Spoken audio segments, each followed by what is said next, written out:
So today's date is September 13th, 2025. This is Kelly Zacovic representing the City of Savannah's Municipal Archives. I'm interviewing Amanda Cannon for the Savannah Community Memory Project. We're conducting this interview at the Savannah Fire Department Training Center, so thank you for joining us today. You're welcome. Can you start by telling us your full name? Amanda McLaughlin Cannon. And what neighborhood are you here to share with us about Ardsley today? Park. Alrighty. So what would you consider the boundaries of Ardsley Park? Pretty much Victory Drive to maybe 54th, somewhere in that area, Bull to Waters, although I know Chatham Crescent is actually a distinctive part of that too. But when were you born? I was born 2/17/1947, And where were you born? Savannah, Georgia. Okay. What were your parents' names? My father was Robert Crotty McLaughlin, and my mother was Caroline Oliveris. So where did you grow up? I grew up on 44th, 45th, 49th, 55th, with a slight detour to college. And then my husband and I lived on Wilmington Island for a while at his family's property. And now we have been on 50th Street since 1976. Wow. So how has the neighborhood changed over all that time? Well, you know, amazingly, all it's been through over time, it's pretty much the same in most ways. The schools have changed somewhat. You know, when Savannah High School left and now we have Savannah Arts, it kind of changed the look of the neighborhood a little bit. But Savannah Arts probably has, you know, not too far off from the number of students that at one time were at Savannah High, so about the same. And has the community changed much? Yes, I mean, I think a lot of people, and this is still the case as it was in my earlier lifetime, start off in Ardsley Park and maybe a little bungalow or in an apartment building, and then eventually move into a larger house or leave the neighborhood. So, you know, people wanted to get out of more of the city dwelling into more suburbs, although Ardsley was a suburb to start with. So where did you go to school? I went to Charles Ellis Kindergarten, Charles Ellis Elementary School, Richard Arnold, which is now a SCAD building on Bull Street, and then to Savannah High School. I did attend Armstrong for a year, transferred to the University of Georgia. So hung around the neighborhood pretty much of the time. And what brought you back to Savannah? Well, it was my home, and it's where I got a job when I first started working, so. So are there any important leaders in the neighborhood or community that you'd like to tell us about? Well, over the earlier years, a lot of the political leaders probably lived in the Ardsley Park area. I mean, we always hold up Mayor McLean, Malcolm McLean, who was the mayor for a good period of time and was really instrumental in keeping things calm during the civil rights era. And then today we have Nick Palumbo, or Palumbo, however pronounces his name, who's on city council. Leaders other than that have just changed over the years. There's always somebody to take up a job when somebody else leaves it, so. Anybody notable any other names we should know that aren't quite mayors? Well, maybe it'll come up over in my brain eventually, but not right this minute. So either when you were a child or now, where did people in the neighborhood work? Gosh, so many places. The neighborhood I lived in as a child, there was a doctor, there was a man that was eventually the head of Union Camp. There were military people that moved in and out when Hunter before Hunter became an Air Force Army base. It was an Air Force base, so lots of people moved in and out of there. There was an insurance agent, there were teachers. I think a real combination of all the different kinds of things. A lot of people were shift workers at Union Camp or Camira, somewhere like that. Were there any specific churches that people gravitated towards in the neighborhood? Well, there were lots of them. There was Blessed Sacrament, which is Catholic.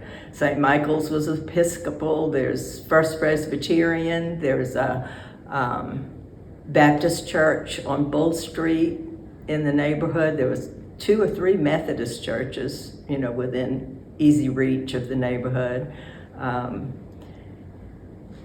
I don't know, there were a number of Jewish kids in my classes growing up, and I think they were probably in the neighborhood once the synagogue started moving south. So Ardsley Park was a better fix for them to be close to where they worshiped. And what about community resources or community groups? Well, we all did brownies and Girl Scouts and Boy Scouts, and most of the time those were in the churches. Or I think Charles Ellis School had a brownie troop. There were I'd say at least 3 youth sports organizations that met at Daffin Park, and that's where the football games and softball games were played. And then I think sports started being taken over, like in middle school age, the school system ran those. So that was probably the youngest that people played on a school team. Community organizations, there were garden clubs, which are still in existence. I'm trying to look over the neighborhood and think of what different people did. Just whatever was normal at the time. Do you want to tell us any more about the garden clubs? What kind of work they do and stuff? Well, I don't know too much about them, not having ever been a member. As a child, I used to go to a little garden club, a junior garden club that the Ardsley Park area had. But since then, I know they've done a lot of beautification in the what we call the circle parks in Ardsley Park. Like one at a time, they have done beautification, done a great job. But not having been a part of it, it's hard to talk about it any more than that. So you mentioned youth sports and stuff. What did kids in the neighborhood do for fun? We frequently, as a child, rode the bus downtown to go to the movies. There were movie theaters. There was the Victory Theater, which was on Bull, right off of Victory Drive, just north of Victory Drive, which had cartoons and cowboy movies on Saturday mornings that everybody went to. My brother, who was a year younger than I, was at the movie theater when the projector caught fire, and so all the kids went running, screaming out of the building, and he called my mother to come get him because parents just dropped their kids off. Parents weren't there watching the cartoons and the cowboy movies with them. For fun, we played outside from the time we finished breakfast until the time we were called in for supper. So, it was good, it was fun. People like to remember it as idyllic, but, I think it's probably what kids today do, but just to a lesser extent of being outside anyway. And lots of them played sports, like I said, or you went to Daffin Park. The pool at Daffin Park was the community hub in the summer. Everybody rode their bikes over to Daffin to get in the pool. And then you had to go home at lunchtime because they closed the pool down for a while. When I was really young, before polio was under control with the vaccine, everything kind of closed down in the middle of the day because the idea was, I think, that polio was rampant in the summertime, the contagion was, and that somehow it had to do with you needed to take a nap and you needed to rest. I mean, we always had to come home and eat lunch and rest before we could go back out when it was really hot. Of course, that ended up not really having anything to do with it, but you know. What year was the movie theater fire, roughly? Do you remember? Let's see, my brother was born in 48, and he was probably, like maybe 6 or 7 when it happened. So early 50s, early to mid 50s. Did you ever go to sporting events at Grayson Stadium? We did. The high schools played football in Grayson Stadium. And there was a big Thanksgiving game every year between Savannah High School and Benedictine when they were mainly the only two around in the area. And then professional baseball teams would come through here, I guess on their way to Florida or back from Florida for spring training. So everybody would always want to go if the Yankees came to Grayson Stadium or whatever sports team came. And then there were local teams that played at Grayson. But it was a big deal even with the little league football teams. They would have a little homecoming game, and girls would have the corsages, the big mum corsages like the high schools did. So they're all trying to act like they were a little older. Nice.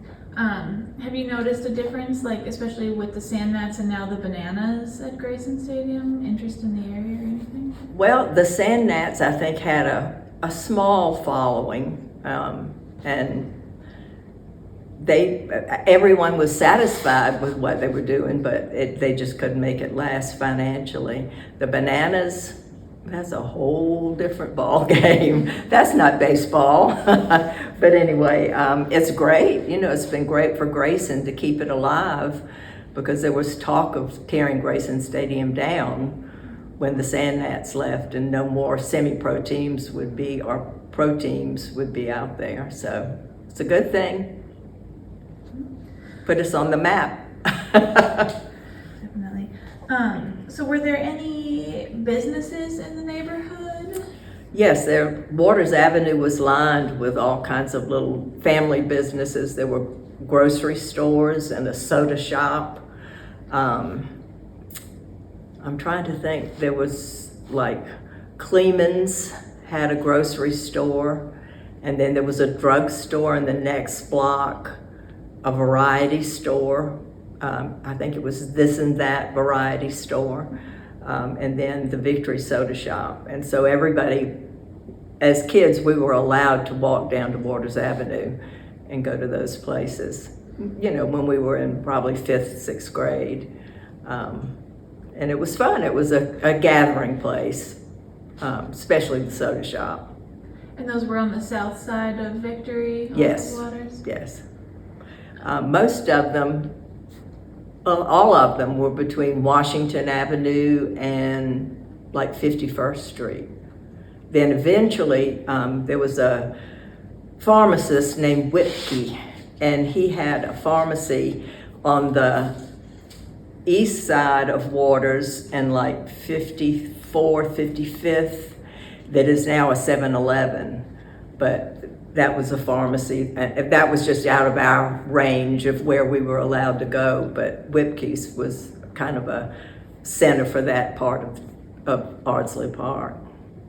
So is that where people in the neighborhood would go for the grocery store? I don't know whether it was big. It's hard to gauge what kind of shopping it was because they were small stores. But yes, I think probably neighborhood, you walk down there. I know my mother shopped a lot at places on the north side of Victory Drive, like Smith Brothers, the A&P, Winers. They were all supermarkets that were down there. And then there were some little small family-owned grocery stores too, and they would deliver the groceries. They had a delivery guy on a bike with a big basket, and he would ride out and bring the groceries. And everybody got milk from the dairies in those early days. Be on your front porch in the morning in a little glass bottle. And so, that was Annette's Dairy, that was north of Victory Drive on Haversham Street. Starling Dairy was on Bull Street, north of Victory Drive. There were other dairies, but they were not in close proximity to Ardsley Park as far as I remember. And I'm talking about all of this as when I was a child, but my daughters, I have 3 daughters, and they all grew up on 50th Street, and they all went to Daffin Park. Not to the pool. I think there were years in there that the Daffin pool closed and was not in good repair. But they also did their their elementary school sports and all were in Daffin Park. So. Where did they go to school? They went to Blessed Sacrament, and then all 3 of them went to St. Vincent's. So they were kind of more out of the neighborhood once they got in high school, but definitely there to live. Did that become more common with later generations, do you think? I think so. There was such upheaval in Savannah with integration. And I don't know. I worked in the public school system for 30 years, and I was a staunch supporter of public education and still am. But we are also Catholic. And it was just, and when I was a child, my family felt like they couldn't afford a Catholic education, a private school education. And so Charles Ellis was right there, and so was Savannah High. But we chose to have them in a Catholic school. And I think, I'm bringing that up, but I think a lot of people started going to private schools. And so that probably did change the path of their education, where they went to school, because there was no private high school or elementary school in Ardsley Park except for the Catholic school. So. That's interesting, that makes sense. So you mentioned Chatham Crescent. What are some of the other surrounding neighborhoods in the area? I'm trying to think what they would even call them. I don't know what they call the one between Waters and B Road from Daffin Park south, but that was developed and really well populated before Ardsley Park was. So, but I don't know what the name of the area is. It escapes me at the moment. Other than that, there was nothing that we called 54th going south other than whatever the street was. Then, of course, when I was probably in 5th grade or so, some of my neighbors did start moving to Kensington Park and Fairway Oaks, Magnolia Park, which were all being developed, I guess, in the early 50s that started up. So. Is there anything that pushed them south? Yeah, that was definitely the move to a suburban area. They could build a ranch house, something new that was more popular at the time, and there was more outdoor space. Ardsley Park, on some streets you live almost in your neighbor's house, and there was not as much outdoor space other than like in Ardsley, the little circle parks or Daffin, but people just changed the way they wanted to live. So do you think that Ardsley Park was kind of an insular neighborhood, or did it have a unique character from the surrounding area? Well, Ardsley, although I didn't live in a large, I don't know what you would call it, certainly not mansions, but Ardsley does have some big, much more expensive homes.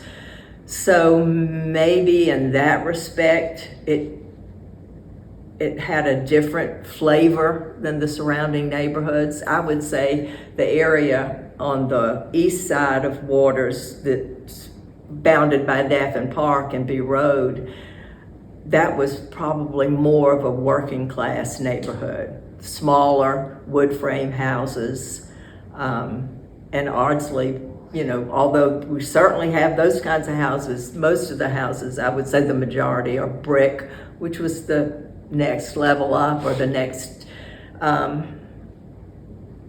don't know, the next period of time when people were doing a little something different as far as building houses is concerned. Do you have any favorite memories of growing up or raised, you know, when you came back living in Ardsley Park? Yeah, I think the neighborliness when I was a child, you know, most of the mothers, if not all of them around where we lived, did not work. So there was a lot more sitting out on the front steps with your children and that kind of thing, which was still true somewhat when we moved on 50th Street when my children were being born. But eventually, more of the mothers were at work, whether restarting a career or whatever. And so there was less of that kind of outdoor togetherness. We know all of our neighbors, but I don't know that in recent years we haven't been in anyone else's home more than, you know, a few people. Whereas as a child, I knew what the inside of everybody's home looked like because we were in and out all the time. Makes sense. Is there anything else about Ardsley Park that you'd like to share with us? It's a great place to live. I wouldn't want to go anywhere else. And my children keep saying, don't sell the house, don't sell, which we're not. But anyway, and I don't know if any of them ever live in it. But, you know, there's definitely a sentimental feeling about where we live. So you brought some photos of some downtown houses to share with us? There was one that my great aunt lived in on Havisham, where the downtown Kroger is now, that we just kept. I mean, you know, her daughter has probably a lot more of that kind of thing, but somehow those were in my possession. So, anything about that history that you'd like to share with us? well, it was a catty-cornered across the street from Leopold's. And as Mr. Leopold will tell you these days, everybody in Savannah has a Leopold story. But when my great aunt and her husband got married, apparently it was kind of secret. I don't know. And it was kind of a secret. And supposedly they left their car near Leopold's. And when people spotted it but didn't know where they were, they figured out something was going on. So, and I think my grandmother did the same thing. I think she ran away to get married, but wasn't involved with Leopold's. And what time frame was that? Let's see, my great aunt would have married in her 20s, and she was born in 1900, so maybe 25, 26, somewhere in there. And so you would go there as a child? I did, and my oldest daughter, I can remember taking her there, and she's 51, so when she was a child. The rest of them, I don't know, I think Leopold's had left that downtown area before my next two were born, or when they were babies, maybe. They left. And is that house still standing? No. No. No. It literally, the loading dock on the back of Kroger is right where that house was. Gosh. Do you remember when it came down? I really don't. I mean, that downtown Kroger's probably been there, I'd say at least 30 years. So it came down for the Kroger. Yeah. Okay. Was there anything else that you'd like to share with us today? Nothing that comes to mind. I could talk on forever, but no need. Okay, well, if that's all you got, thank you so much. You're welcome.